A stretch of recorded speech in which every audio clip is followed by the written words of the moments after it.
What's good, players? The new episode of My Adventures of Superman is what's good, okay? This show just continues to be a delight, something good to look forward to in the comic book space each and every week. I'm actually really enjoying Secret Invasion. It's just, I'm so far behind because of, better things to do. Your boy turned 26 years of age this past Saturday, so I had a good-ass time. Went to go see Barbie, got my Kenji all the way the fuck up, and everything I did, of course, on my birthday was completely legal. I had just had a good time, so I didn't have too much time to edit this weekend, but that's neither here nor there. Of course, My Adventures with Superman isn't perfect. There are some things I wish were better or different, but it really doesn't need to be perfect, okay? It's just a good time on pretty much all fronts. We're gonna get into the plot of the story for this fourth episode, the things I disliked, the things I liked, and some predictions going forward from some of the stuff that we saw. We have like 6 more episodes coming, around 2.5 more hours for this story to unfold for the first season, so I'm excited to see how everything culminates. Remember, players, spoilers ahead, so if you haven't seen this episode, then you gotta...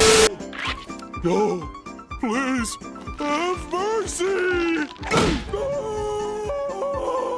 Up out of here. So it begins with Lois expressing how she believes Superman was being a liar and didn't give her any straight answers in her interview with him, and so now they're obliging Jimmy by using his conspiracy tabloid to track down who Superman is, because they're the only mofos talking about that real shit. Perry finally gives them an opportunity to do some actual journalism by getting an interview for them with Dr. Ivo at this party he's throwing for his investors for Amazotech. They're doing the whole Elon Musk billionaire bad Tony Stark mofo kind of character. Jimmy is occupied taking pictures, and Clark actually gets to speak with Ivo, but after an attempt to bribe the Sigma Lord Superman with several temptresses, Clark remembered his training from the legendary month of November and hit him with his allegations straight up, getting him thrown out of the event. But it ended up being good after Lois brings him back in, and we get some backstory for Lois's character about her and her father's relationship not being too well,